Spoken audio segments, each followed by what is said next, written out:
El sermón de esta mañana tiene como título Él ha resucitado. Las bendiciones de Dios, de nuestro Señor, son infinitas con respecto a la resurrección. Ciertamente, algo de lo que se habla mucho hoy es acerca de todo aquello que recibimos o obtenemos por la obra de Cristo, ¿verdad?, al vencer la muerte. Sin embargo, una de las cosas que personalmente me llama la atención de lo que es la Semana Santa, como se conoce tradicionalmente, ¿verdad?, es el hecho de que hoy es un día en el cual, aprovechando la oportunidad, en la cual de forma casi milagrosa se puede predicar acerca de la resurrección, aún así el hombre busca la manera de no hacerlo. ¿Y a qué me refiero con esto? Probablemente usted, ya sea en su experiencia pasada, en la iglesia en la que ha estado, o quizá algún día, quizás si no era creyente o no iba a ninguna iglesia, si llegó a ser invitado en alguna iglesia en Semana Santa. Es un día en que comúnmente muchos son invitados a las iglesias, ¿verdad? Y algo que habitualmente se predica los días domingos de resurrección es el hecho de que la resurrección de Cristo, ¿verdad? Y puedo citar con confianza, la resurrección de Cristo simboliza y significa para el creyente que la piedra, ¿verdad?, que obstaculizaba nuestra vida ha sido removida. Así que se aplica en diferentes sentidos. El trabajo, el sueldo, salario, que si la idónea, que si el idóneo, que si, qué sé yo, ¿no? Cualquier cosa circundante a la vida misma. Utilizamos la doctrina de la resurrección para enseñar que de alguna forma, ¿verdad?, esta significa que su vida será más fácil.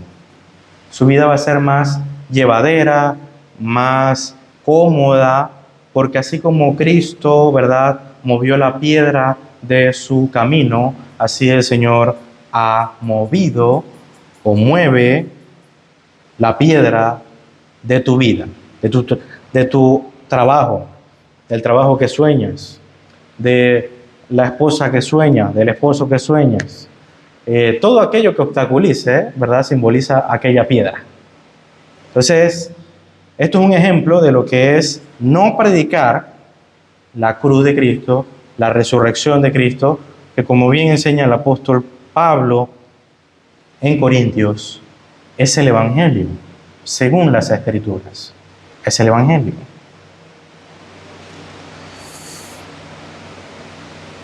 Y nosotros debemos aprender y entender que ciertamente la resurrección de Cristo para nosotros obtuvo o logró grandes cosas para nuestra vida. Grandes cosas que debemos siempre meditar, siempre tener en nuestra memoria, siempre tener presente a la hora de llegar cada domingo. Lo primero es que la razón por la cual usted y yo estamos aquí, la razón por la cual usted y yo nos reunimos el primer día de la semana, es para conmemorar la victoria de Cristo sobre la muerte y la obra de la nueva creación consumada en la resurrección de Cristo. Cristo, al resucitar de entre los muertos,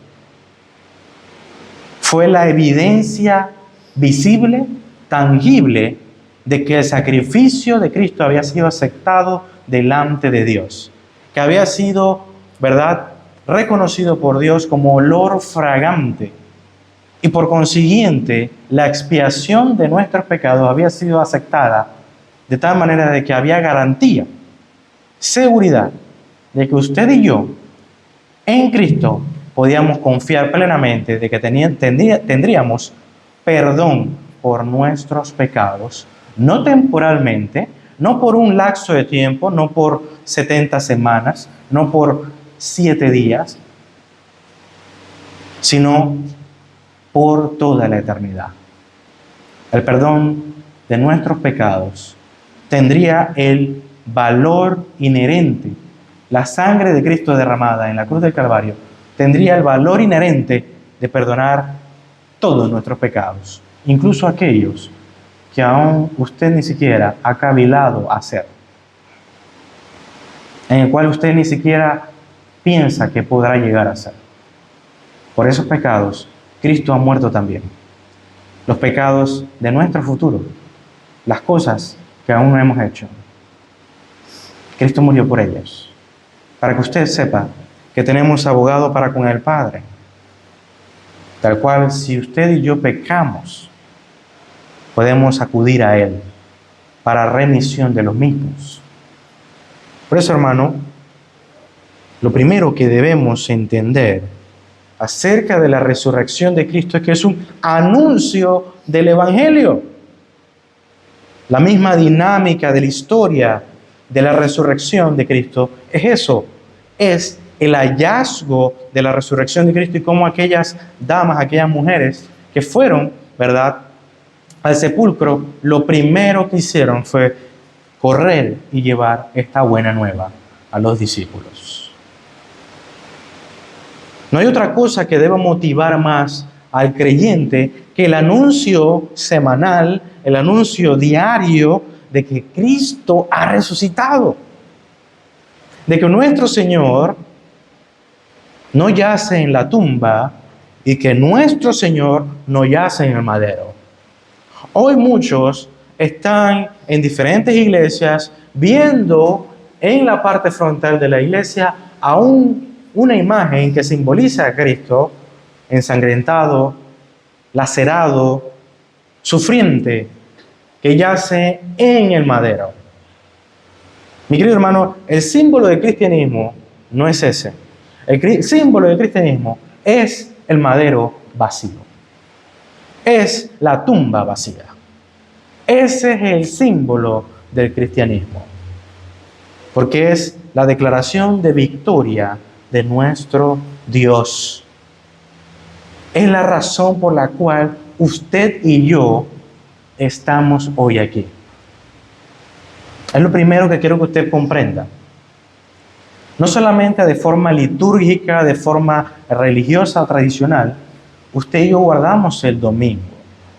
No, es que los bautistas confesionales dicen eso. No, no es solamente por eso, sino porque si hay un día en el cual usted y yo podemos tener razones para reunirnos y glorificar el nombre de nuestro amado Señor Jesucristo, es el primer día de la semana. Y sí, el primer día de la semana es el domingo. Pero es el día en el cual la nueva creación fue inaugurada. La nueva creación en el cual el Señor Jesucristo salva, santifica y escoge un pueblo para su gloria. Aquello que Adán no logró en el Edén, Cristo lo logró. Y la nueva creación es inaugurada. Por consiguiente, mi querido hermano, si la nueva creación es inaugurada en Cristo, en su resurrección, anunciando a sí mismo para nosotros salvación, redención y futura glorificación, usted y yo podemos estar seguros de que el día correcto en el cual usted se debe reunir en la iglesia es el día en que Cristo resucitó. Así que, mi querido hermano, con esto quiero decir lo siguiente. Dos cosas. Uno, el día que usted y yo nos reunimos es el día domingo, porque celebramos siempre la resurrección de Cristo. Eso es una herencia, un legado que obtenemos, ¿verdad?, de la resurrección de Cristo. Ciertamente. Pero más que eso, es la enseñanza a usted y a mí de que hoy no es el domingo de resurrección, sino que todos los domingos son domingos de resurrección. Todos los domingos son domingos en el cual usted y yo nos reunimos para recordar, meditar y edificarnos los unos en los otros en la gloriosa verdad de que Cristo ha resucitado. y de que la muerte ya no se enseñoreará sobre nosotros, y de que el pecado ha sido vencido en su carne, y de que el sacrificio pleno y completo por nuestros pecados ha sido aceptado delante de Dios. Y con eso me refiero a que la ira de Dios, que ha sido derramada sobre Cristo, es plena y completa. Cristo satisfizo la justicia de Dios, de tal manera que Él, nuestro Dios, no está buscando desatar su ira sobre el hombre que yace en Cristo. No hay más ira para los que creen, sino paz, reconciliación, amor, gozo. Es lo que obtenemos de Cristo en su resurrección. Algo que quiero que usted comprenda sobre la resurrección es que nos motiva a adorar a Cristo. Justo antes del arresto de nuestro Señor Jesucristo, en Juan, quiero que me acompañe en Juan, capítulo 17,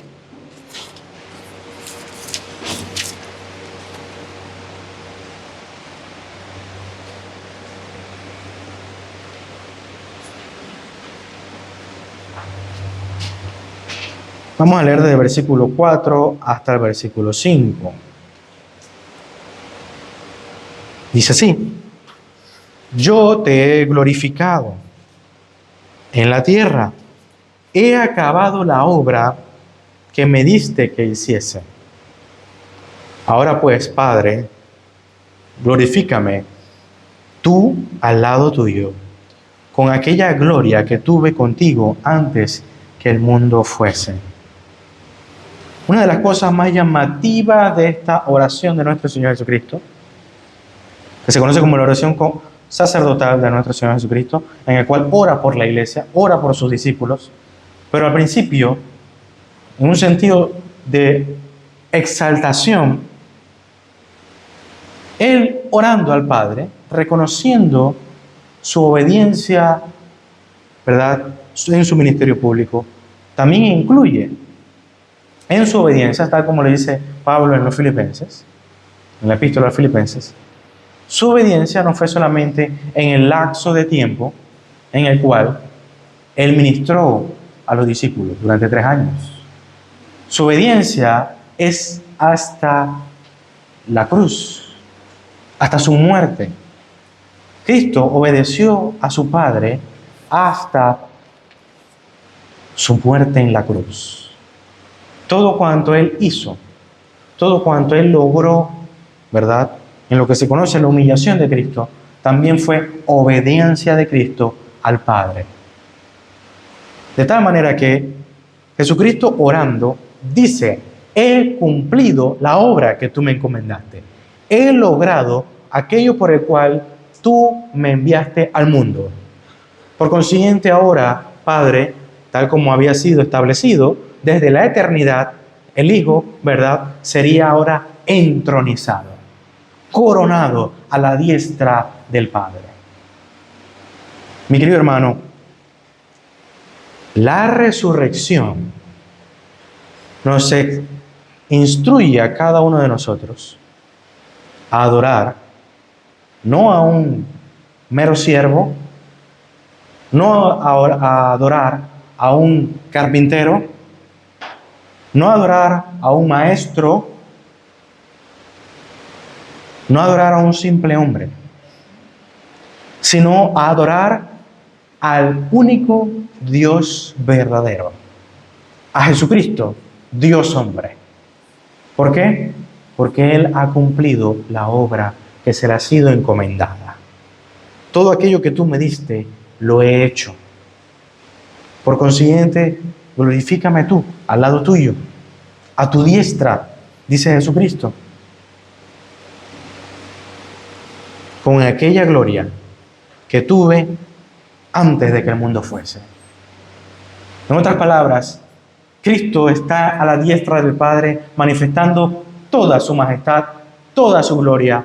Por consiguiente, usted y yo debemos glorificarle también. Debemos exaltarle también.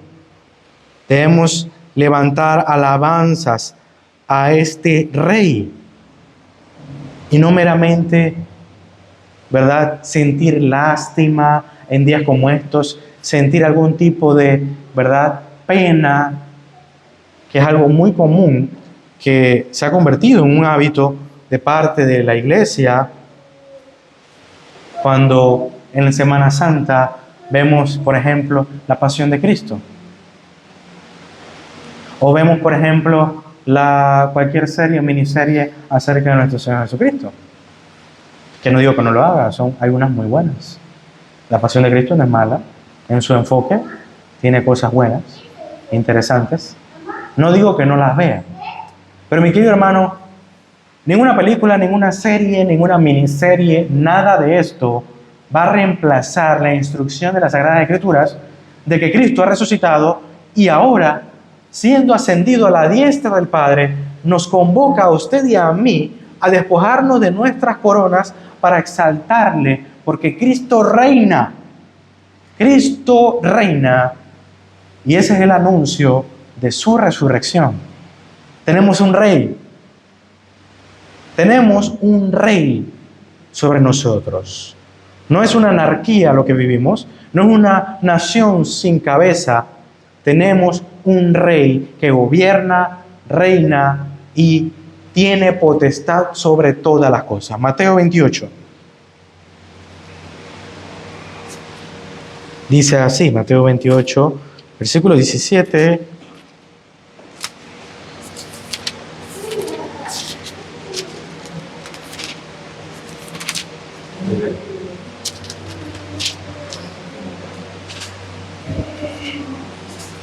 Versículo 17 dice lo siguiente: y cuando le vieron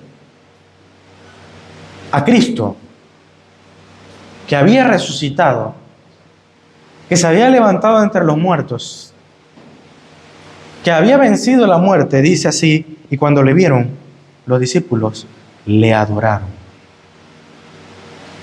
Le adoraron. Pero algunos dudaban. No dice uno dudaba, algunos dudaban. Tomás no era el único. Algunos dudaban.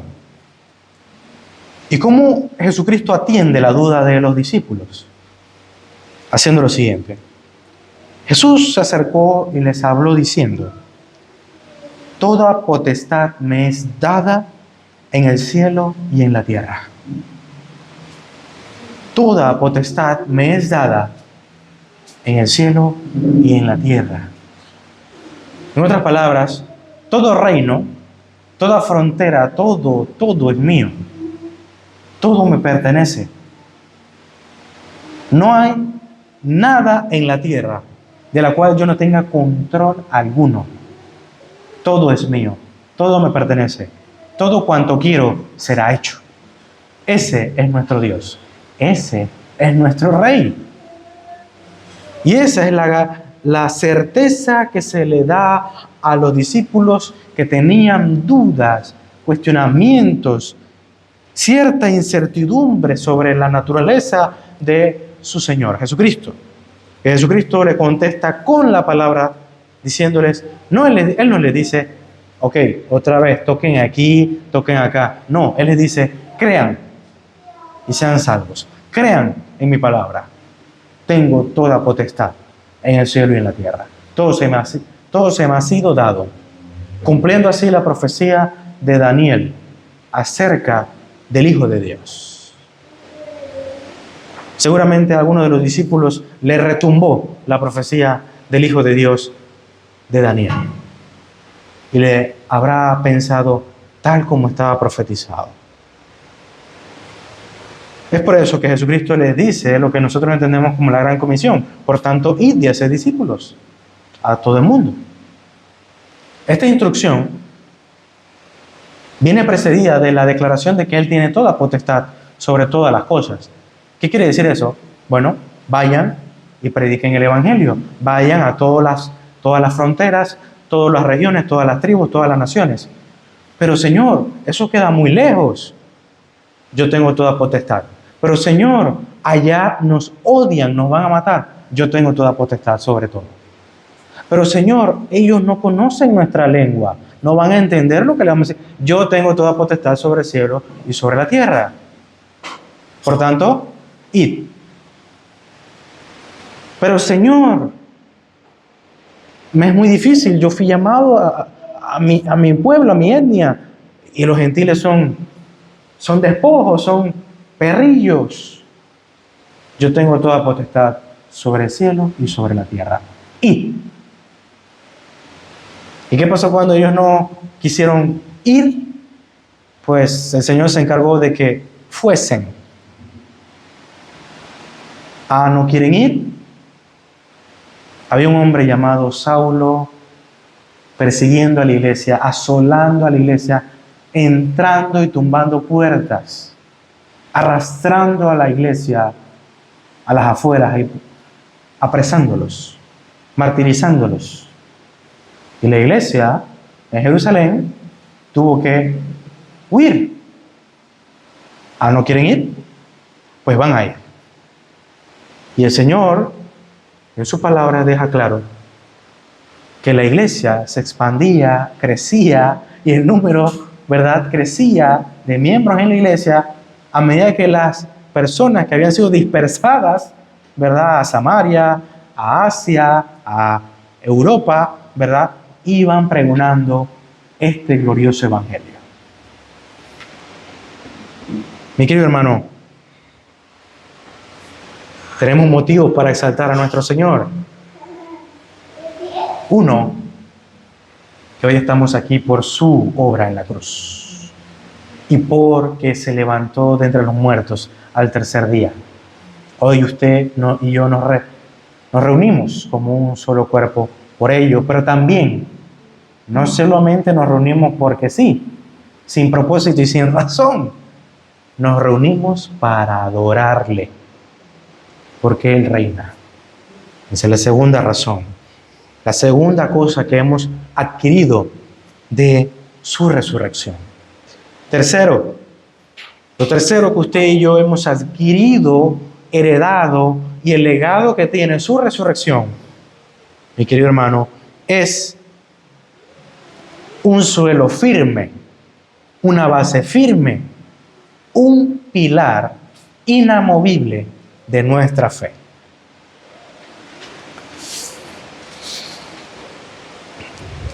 Mi querido hermano, quiero que me acompañe a Corintios, capítulo 15.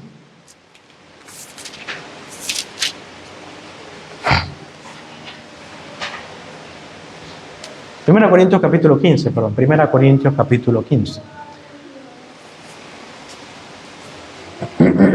Vamos a leer del versículo 1 hasta el versículo 4. Meditemos un poco en el texto y posteriormente le brindaré otra cita. Versículo 1 del capítulo 15 dice así: Además, Pablo dice: os declaro, hermanos, el evangelio que os he predicado, el cual también recibisteis, en el cual también perseveráis, por el cual asimismo, si retenéis la palabra que os he predicado, sois salvos, si no creísteis en vano.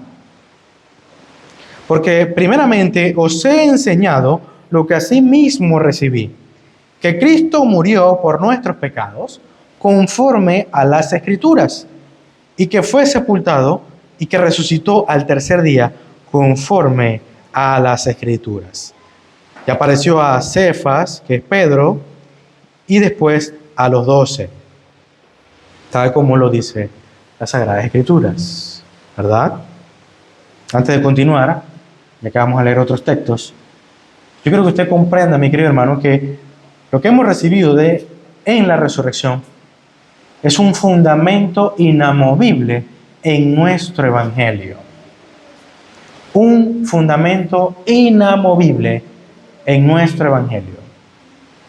El evangelio que nosotros predicamos es un evangelio que tiene garantía, que tiene certeza, no que es una mera posibilidad, no que es una posibilidad en la persona que escucha el evangelio, sino que es garantía y certeza de lo que busca, tal como he enseñado previamente, la resurrección, mi querido hermano, es la declaración a todos nosotros, el anuncio a todos nosotros de que su sacrificio ha sido aceptado.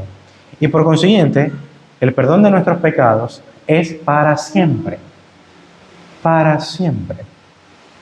Es por eso, mi querido hermano, que el Evangelio de Juan dice que si creemos en Él, en Cristo, tendremos ¿qué? Vida eterna. No vida circunstancial, condicionada o vida temporal, que es lo que la mayoría del evangelicalismo y el cristianismo hoy pregona. Evidentemente nadie llega a esa conclusión. Nadie. Porque es contraria a la palabra de Dios. Dicen una cosa, pero en la escuela dominical dicen otra. Enseñan al nuevo creyente que la fe en Cristo es vida eterna. Pero en la escuela dominical dicen, bueno, depende, ¿no? O sea, si no oraste hoy en la mañana, ya estás unos escalones abajo del cielo, ¿eh? Quizá Pedro no te abre la puerta.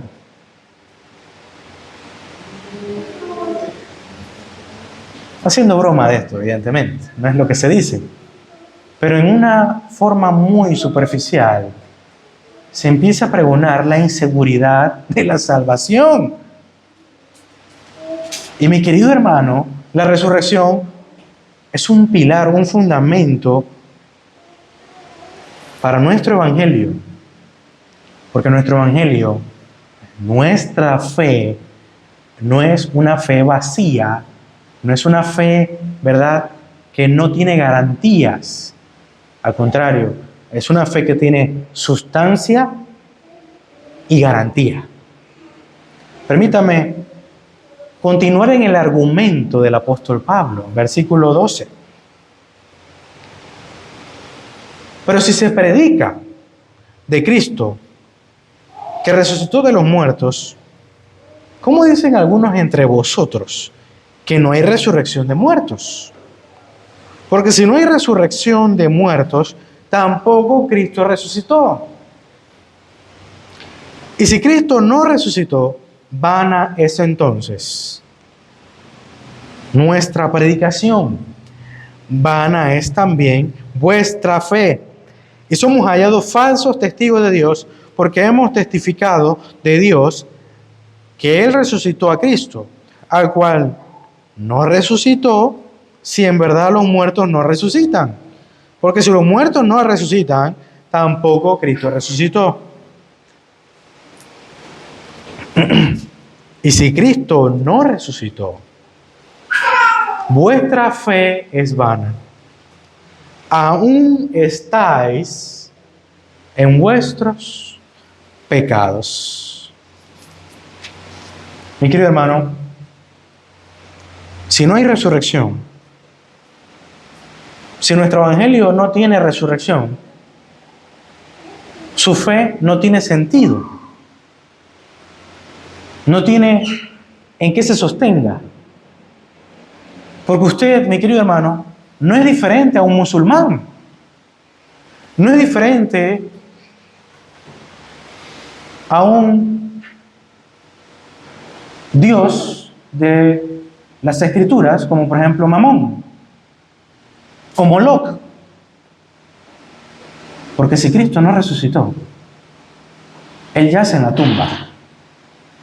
Él yace en la tumba, aún muerto. Y usted ha puesto su fe en un supuesto Dios que ha sido vencido por la muerte y que se descompone y se desintegra día con día en aquel lugar. Usted no es más que un musulmán que ha puesto su fe sobre Mahoma. Usted no es más que los filisteos que habían puesto su fe sobre un dios pagano que ni siquiera tiene boca para hablar.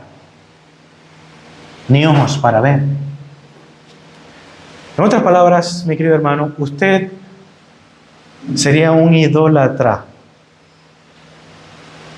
Y todos tendríamos razón en tener lástima de usted por el hecho de que usted diga ser cristiano, que sigue a un hombre muerto. Pero esa no es nuestra fe. Si por alguna razón usted piensa que la resurrección es imposible, entonces también niega la resurrección de Cristo. Pero mi querido hermano, usted y yo podemos estar seguros que si Cristo ha resucitado, la resurrección de los muertos es más que posible. Es una realidad y una promesa que Él va a cumplir. Porque Dios prometió que Él daría a un Redentor, a un Mesías. Y Él dio a un Mesías. Ese Mesías prometió que moriría, que era necesario morir por nosotros. Y ese Mesías murió. Ese Mesías prometió que al tercer día resucitaría. Y ese Mesías resucitó. Ese Mesías le prometió a sus discípulos: es necesario que yo me vaya. Y ese Mesías ascendió al trono. Ese Mesías prometió que no estaríamos solos. Y así fue, enviando a otro Consolador a habitar con nosotros.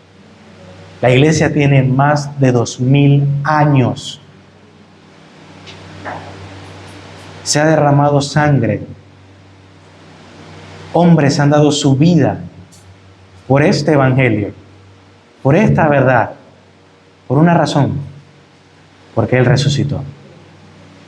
Porque nuestra vida vale la pena, porque Él resucitó. He conocido hombres que no soy ni la tercera parte, ni un tercio de ellos. Un hombre que era misionero, se metía en los rincones más que no tienen ni nombre. Dedicó su vida a las misiones.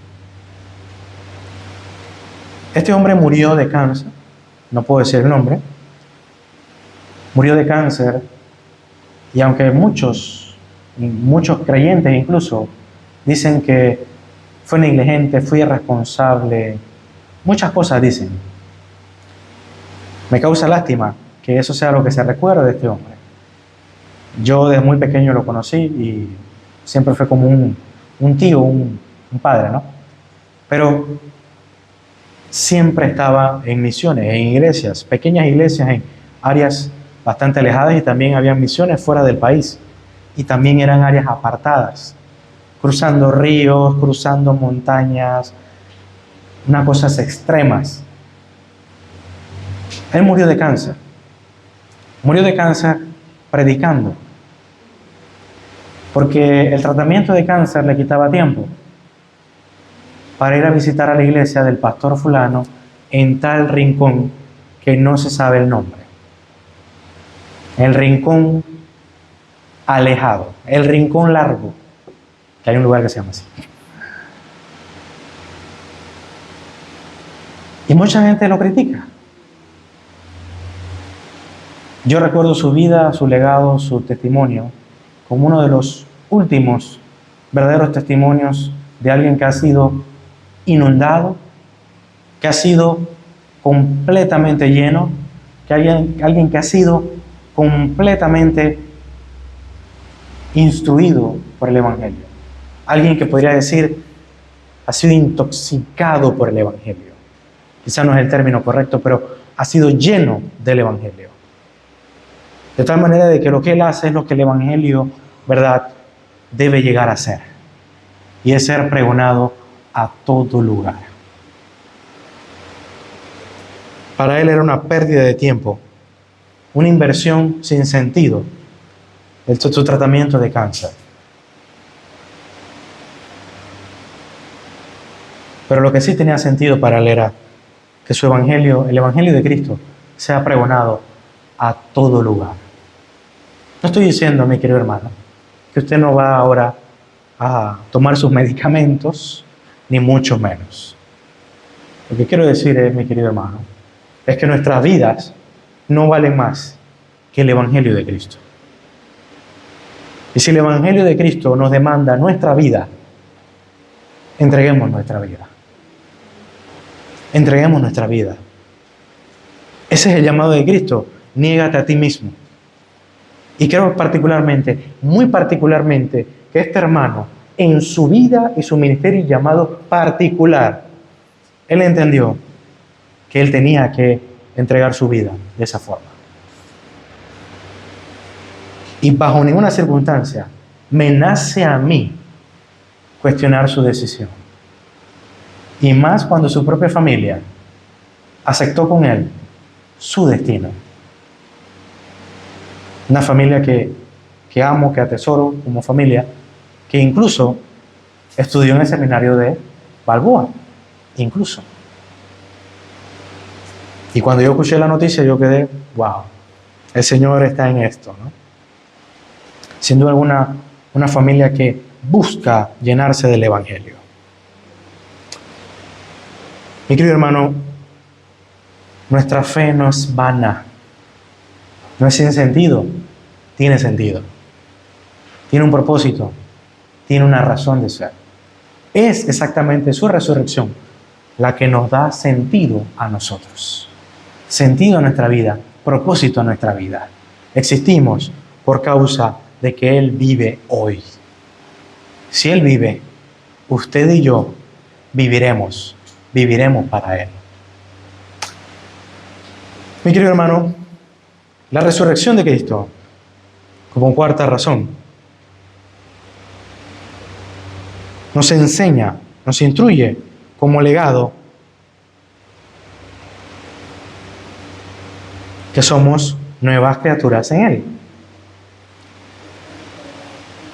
La regeneración, como conocemos la doctrina, es el génesis de la salvación en cuanto al hombre. Es sumamente importante, tanto que ocupó una noche entera de debate, discusión, conversación con uno de los principales judíos del Sanedrín, conocido como Nicodemo. En Juan capítulo 3, los primeros versículos, Jesucristo se enfrasca en una conversación con este hombre, ya que la pregunta del principal, Nicodemo,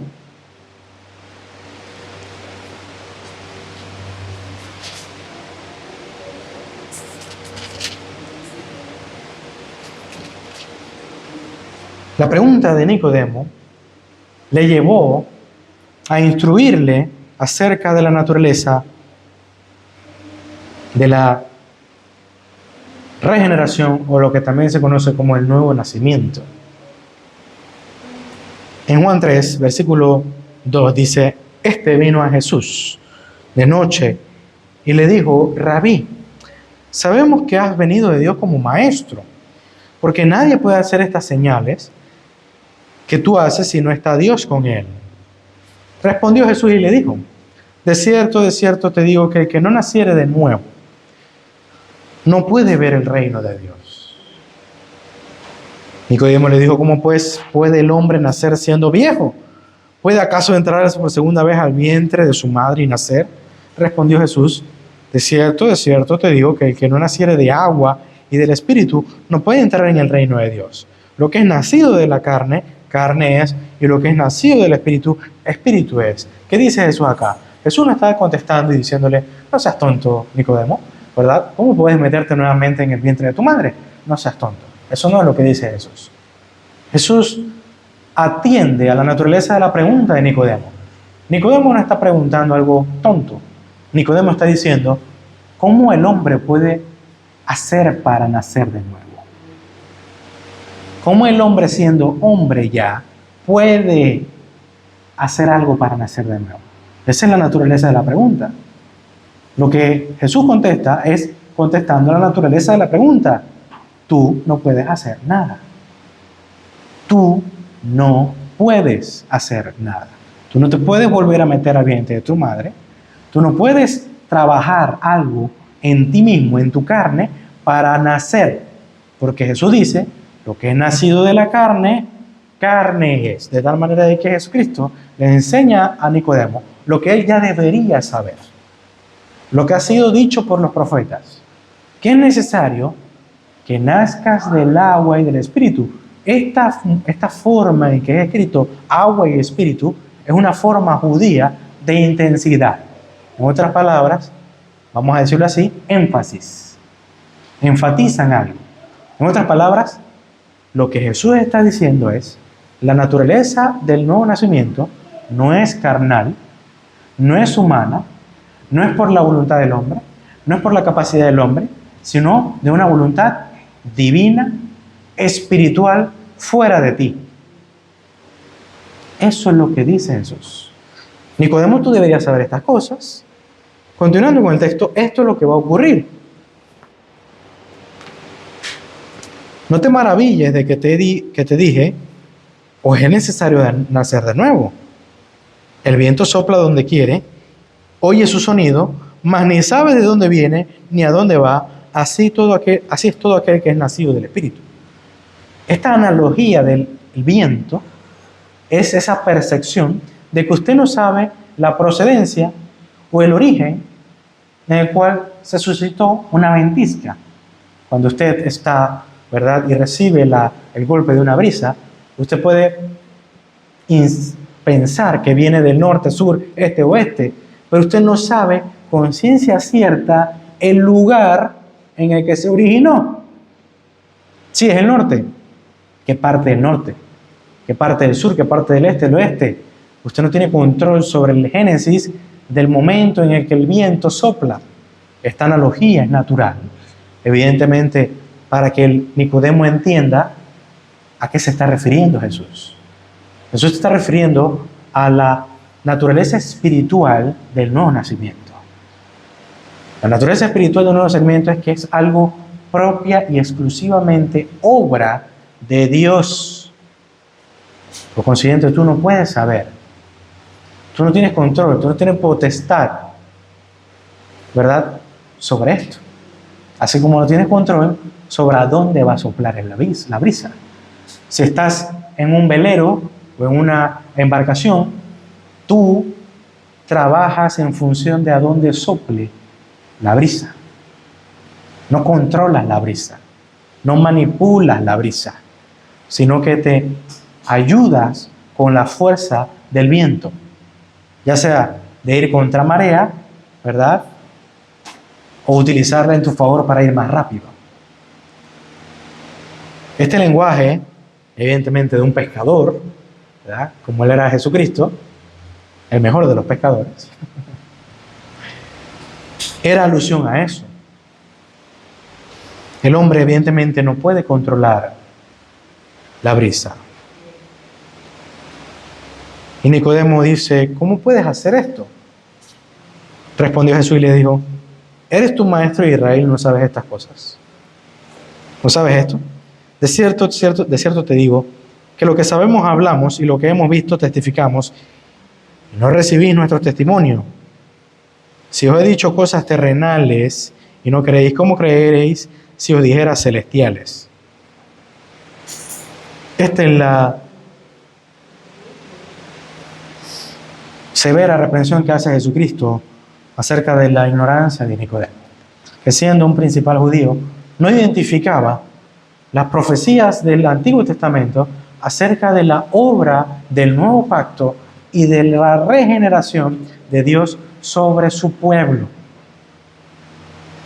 Los profetas enseñaron que seríamos lavados con agua, purificados de nuestro pecado, que seríamos, ¿verdad?, nuevas criaturas, hechos nuevos, con un corazón de carne, con un espíritu renovado, y que Él pondría su ley en nuestros corazones para que ahora sí pudiéramos ejecutar, obrar con justicia, con obediencia y diligencia la ley de Dios, cosa que antes no podríamos hacer. Y que solo sería posible a través de su obra, ¿verdad? Su soberana obra. ¿Qué tiene eso que ver con la resurrección? Dirá usted. Mi querido hermano, el libro de Romanos capítulo 6 nos habla acerca, primeramente, de la unión que usted y yo tenemos con Cristo. Se conoce como unión espiritual con Cristo. Cuando usted cree en Cristo, usted no solamente confía o sabe algo acerca de Cristo, usted se une a Cristo. Romanos 6 nos enseña lo siguiente, versículo 4. Porque somos sepultados juntamente con Él para muerte. Esto es, mi querido hermano, que usted y yo, cuando nos somos unidos a Cristo, morimos con Cristo en la cruz. Usted y yo morimos con Cristo en la cruz. Por consiguiente, en el contexto de Romanos, por consiguiente, usted no está ya más en una relación de pacto con la ley. Usted no está sujeto, como en un matrimonio, a ese primer pacto con la ley. Usted murió con Cristo. Usted murió con Cristo. Por consiguiente, su compromiso, su devoción, su concepto de la salvación por obras y ley, ha muerto con usted en la cruz. Ha muerto con Cristo en la cruz. En el contexto de Romanos, este es el argumento de Romanos. Pero para nuestros fines, continuamos leyendo. Sepultado juntamente con Él para muerte por el bautismo, esto es el bautismo del Espíritu Santo, a fin de que como Cristo resucitó de los muertos, por la gloria del Padre, así también nosotros andemos en vida nueva.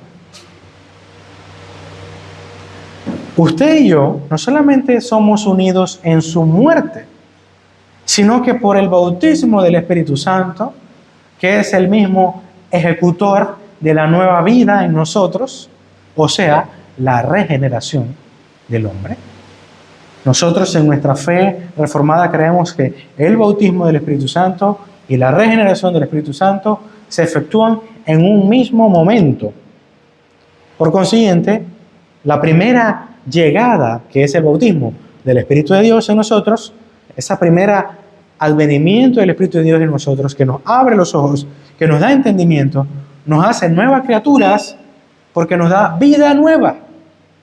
Esto se conoce como regeneración. Es la obra del Espíritu de Dios, y ese también es el bautismo del Espíritu de Dios en nosotros. Usted y yo no creemos lo siguiente. Usted y yo no creemos que usted y yo somos nacidos de nuevo y luego, en algún punto de nuestra vida, porque somos obedientes, vamos a la iglesia, a la escuela dominical, ¿verdad? Fuimos al campamento tal, y de repente el Señor, el Espíritu de Dios me bautizó. No, nosotros no creemos eso, no afirmamos eso, porque todas las riquezas de la gloria de su gracia fueron dadas en el momento en que el Espíritu de Dios vino sobre nosotros por la predicación del Evangelio, Efesios capítulo 1. Todas las bendiciones celestiales fueron dadas a nosotros. Todo, no cositas. Y en cada tiempo o en X tiempo, y condicionado por cierto grado de obediencia. Lamentablemente, algunas denominaciones que en octubre van a decir sola fide, van a decir, creen en que aspectos de la riqueza, de la gloria de su gracia, son obtenidos por el grado de obediencia que usted y yo tenemos, o devoción que usted y yo tenemos. No. El bautismo del Espíritu Santo es, tienes que purificarte, tienes que sacar todas esas maldiciones generacionales y, bueno, para entonces recibir el bautismo del Espíritu Santo. Eso es una barbaridad que no es sostenida bajo ningún escritor de las Sagradas Escrituras. Pablo en toda su teología dice exactamente lo contrario a eso. De tal manera, mi querido hermano, que usted y yo, unidos a Cristo en su resurrección, somos nuevas criaturas. El viejo hombre, mi querido hermano, despójese del viejo hombre. Revístase del nuevo hombre, de la nueva criatura, esta nueva vestimenta, estas nuevas túnicas que son en Cristo Jesús. Y hablando de túnicas, mi querido hermano, una última cosa. No he terminado, pero voy a terminarlo aquí. Y ya que tiene que ver con nuestro estudio los sábados, quiero terminarlo aquí en Romanos capítulo 4, versículo 25. Como le dije, mi querido hermano, la exhortación de Pablo a los Efesios, revestíos del nuevo hombre. Vístase con esa túnica blanca, sin manchas, sin arrugas. No intente ponerse los harapos viejos que usted tenía antes. Quítese eso. Y póngase las vestiduras resplandecientes, blancas, de lino fino, blancas y sin mancha, de Cristo. Porque la resurrección de Cristo, como legado para usted y para mí, declaran a nosotros que usted y yo somos justificados delante de Él. En otras palabras, somos declarados justos delante de Él por causa de la resurrección de Cristo. Dice lo siguiente, Romanos capítulo 4, versículo 25. Por cuestiones de tiempo lo leo inmediatamente.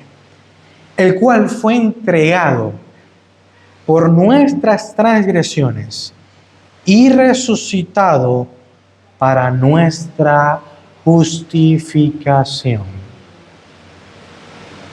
En otras palabras, mi querido hermano, si Él no hubiera resucitado, usted y yo nunca hubiéramos sido justificados. Es por eso que Pablo dice también a Corintios, vana sería vuestra fe, porque no tiene sustento. ¿Cómo te vas a presentar delante de Dios? Dice Pablo, aún estás en tus pecados. Pero usted y yo, mi querido hermano, porque Él ha resucitado, porque Él se ha levantado de los muertos, podemos estar seguros que nuestra culpabilidad delante de Él, la mancha de nuestros pecados, que nos separaba de Dios, ha sido quitada. Porque Él la tomó sobre sí y la destruyó en la cruz del Calvario. Y en su resurrección anunció que ya no hay motivo por el cual usted y yo no podamos ser aceptos delante de Él.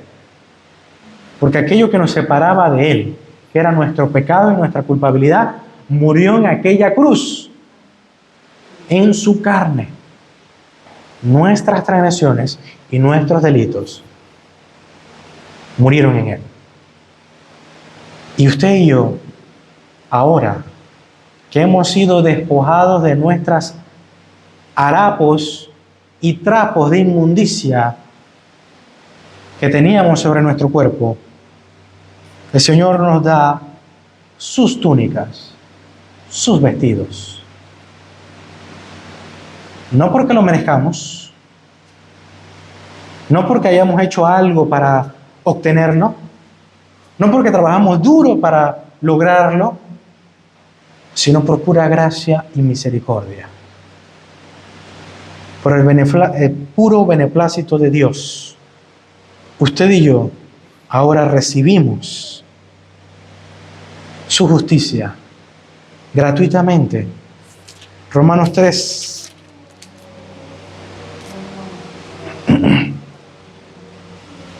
Siendo justificado, versículo 24, gratuitamente por su gracia, mediante la redención que es en Cristo Jesús, a quien Dios puso como propiciación por medio de la fe en su sangre, para manifestar su justicia, a causa de haber pasado por alto en su paciencia los pecados pasados, con la mira de manifestar en este tiempo su justicia, a fin de que Él sea el justo, al que justifica a los que son de la fe de Jesús. El profeta Isaías habló acerca de esto y dijo en el capítulo 53 lo siguiente: verá el fruto de la aflicción de su alma, Jesucristo, y quedará satisfecho. Por su conocimiento justificará a mi siervo justo a muchos y llevará las iniquidades de ellos. En otras palabras, Cristo nos justificará y Él llevará nuestros pecados sobre su cuerpo. Él nos dará su justicia y Él tomará nuestra inmundicia sobre Él. Esto es lo que se conoce como doble imputación o doble intercambio, o como muchos hoy han denominado, aquel glorioso intercambio, en el cual nuestros pecados yacen sobre su cuerpo y su justicia es declarada como propia a nosotros. Mi querido hermano, la resurrección es esa declaración. Cristo, cual sumo sacerdote, que sale del lugar santísimo a anunciar al pueblo que el sacrificio ha sido aceptado, pero más allá de eso, que Dios ha justificado a su pueblo, que esa justicia no es propia porque sería temporal, que esa justicia no es propia porque sería condicionada, porque si fuese propia, usted y yo sabemos que la perderíamos al mero instante que salimos de este lugar. Pero no es propia, es la justicia de Cristo, es la obediencia perfecta de Cristo. Y Cristo yace y sale del lugar santísimo, cual sumo sacerdote, a anunciar al pueblo: si confían en mí, si creen en mí, somos justos, serán justos delante de Dios. Podemos ahora usted y yo entrar a un lugar que se nos era prohibido, a un lugar que si usted ponía un dedo, moriría inmediatamente, de forma instantánea, pero por el mérito de Cristo, por la obra de Cristo y por su santa justicia, usted y yo tenemos acceso al lugar santísimo. Tenemos acceso a su gloria, a su presencia. Y es por eso, mi querido hermano, que usted y yo estamos aquí, hoy, en su presencia, al encuentro de Él, cara a cara, delante de Él. La bendición de Moisés no es diferente a esta. Tenemos un concepto muy bajo de este glorioso día. Pero mi querido hermano, usted y yo venimos a su encuentro. Venimos a ver la gloria de Dios. Venimos a ver su rostro. Y eso lo podemos hacer porque Cristo triunfó sobre la maldición del pecado, sobre aquello que nos separaba de su gloria. Gracias, Señor. Gracias, Padre, por tu palabra. Bendícenos, oh Dios. Bendícenos, oh Padre, a través de tu santa palabra. Gracias, Señor, por este tiempo. Gracias por mis hermanos. Gracias, oh Dios, en el nombre poderoso de Jesús. Amén y amén.